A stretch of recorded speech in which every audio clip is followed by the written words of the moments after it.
Assalamualaikum warahmatullahi wabarakatuh. Salam sejahtera, semoga kita semua dalam kebahagiaan yang dilindungi. Sebelumnya yang terhormat kepada Ibu dosen pengampu mata kuliah Kapita Selekta Konseling, Ibu dosen Siti Mutmainah MPD, dan kepada teman-teman rekan-rekan bimbingan konseling pendidikan Islam semester 6. Semoga kita semuanya selalu mendapat barokah dari perkuliahan kita kali ini. Baiklah teman-teman, sebelumnya perkenalkan nama saya Nurlailia Tuzakia. Saya bersama rekan saya Iftita Rizka yang nantinya akan menjelaskan pengertian atau pemaparan materi mengenai anggapan hasil pekerjaan BK harus segera terlihat. Nah, sebelum itu kita akan mengulas kembali apa itu bimbingan dan konseling. Jadi bimbingan dan konseling berasal dari dua kata, yaitu bimbingan atau terjemahan dari kata guidance yang artinya mengarahkan, dan konseling terjemahan dari kata konseling yaitu penyuluhan. Nah, dari dua kata ini dapat kita artikan bahwa bimbingan dapat disimpulkan sebagai layanan yang diberikan kepada seseorang atau klien dengan memberikan informasi untuk keperluan tertentu. Dan konseling merupakan suatu proses pemberian bantuan yang dilakukan melalui wawancara oleh seorang ahli, yaitu konselor, kepada individu yang sedang mengalami masalah.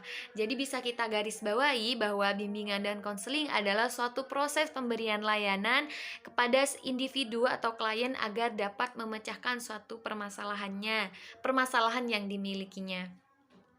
Nah, yang kedua yaitu kita beranjak pada anggapan hasil pekerjaan BK harus segera terlihat. Seperti yang kita ketahui bahwa proses pengakuan BK itu masih sangat masih sangat sulit kita alami, kita yakini gitu. Bagaimana kita ketahui bahwa BK hanya dianggap sebuah pelengkap dari profesi di lembaga sekolah gitu. Jadi seorang guru BK bisa meropel entah itu menjadi guru matematika, guru olahraga, guru IPS, guru agama gitu.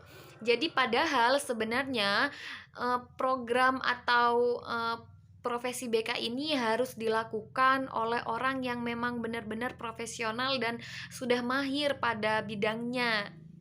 Jadi proses BK atau profesi BK ini harus benar-benar dilakukan oleh orang yang memang sudah menempuh dan sudah belajar mengenai bagaimana berjalannya keBK-an dalam sekolah.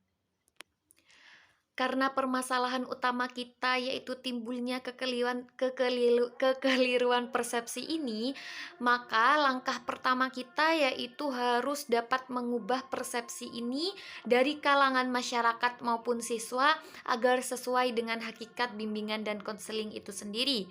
Jadi tentunya bagaimana cara pemberian materi yang lebih baik kepada konselor agar para konselor juga benar-benar memahami hakikat BK, serta bagaimana konselor juga dapat memberikan layanan yang sesuai dengan hakikat BK kepada siswa agar persepsi ini juga kita bisa hilangkan sedikit demi sedikit. Kebanyakan yang kita ketahui hari ini, seringkali klien atau orang tua atau keluarga klien yang berekonomi tinggi memaksakan kehendak kepada konselor untuk menyelesaikan masalahnya secepat mungkin. Tak peduli berapapun biaya yang harus dikeluarkan. Tidak jarang konselor secara sadar atau tidak sadar dengan menyanggupi permintaan klien dengan suatu tujuan tertentu. Bahkan ada seorang konselor yang mempromosikan dirinya mampu menyelesaikan masalah dengan cepat dan tuntas. Padahal pada dasarnya orang yang mampu menganalisis besar atau kecilnya masalah dan cepat atau lambatnya proses penanganan masalah adalah konselor, karena ia memahami landasan dan kerangka teori BK serta mempunyai pengalaman dan penanganan masalah yang sejenisnya. Jadi semua masalah yang dialami klien, entah itu cepat atau lambat penanganannya, berat atau ringan masalahnya, itu tergantung dari analisis analisis konselornya. Bagaimana konsep atau kerangka teoritik BK dalam menyelesaikannya. Jadi, tidak bisa seorang konselor harus, sesuai target dari klien atau keluarga klien untuk menyelesaikan masalahnya. Baik, di sini saya akan menjelaskan tentang fungsi bimbingan dan konseling. Adapun layanan fungsi bimbingan dan konseling itu ada 5. Yang pertama, fungsi pencegahan, yaitu fungsi bimbingan dalam rangka membantu siswa menghindari kemungkinan terjadinya hambatan dalam perkembangannya. Yang kedua, penyalurannya, yaitu berfungsi sebagai membantu siswa agar dapat memilih kegiatan ekstrakurikuler, jurusan atau program studi dan memantapkan penguasaan karir yang sesuai dengan bakat dan minat siswa. Yang ketiga yaitu penyesuaian, yaitu fungsi bimbingan dalam rangka membantu siswa menyesuaikan diri dengan lingkungan sekolah. Yang kelima yaitu perbaikan, yaitu fungsi bimbingan dalam rangka membantu siswa untuk memperbaiki kondisi siswa yang dipandang kurang memadai. Setelah itu pengembangan. Fungsi dari pengembangan sendiri yaitu membantu siswa dalam mengembangkan kepribadiannya secara tepat dan terarah. Dalam hal ini, siswa dapat memelihara dan mengembangkan berbagai potensi dan kondisi yang positif dalam dirinya secara baik. Kemudian, tugas sesungguhnya seorang konselor di sekolah yaitu konselor sekolah memiliki tugas dan kewajiban yang erat kaitannya dengan misi pendidikan karakter.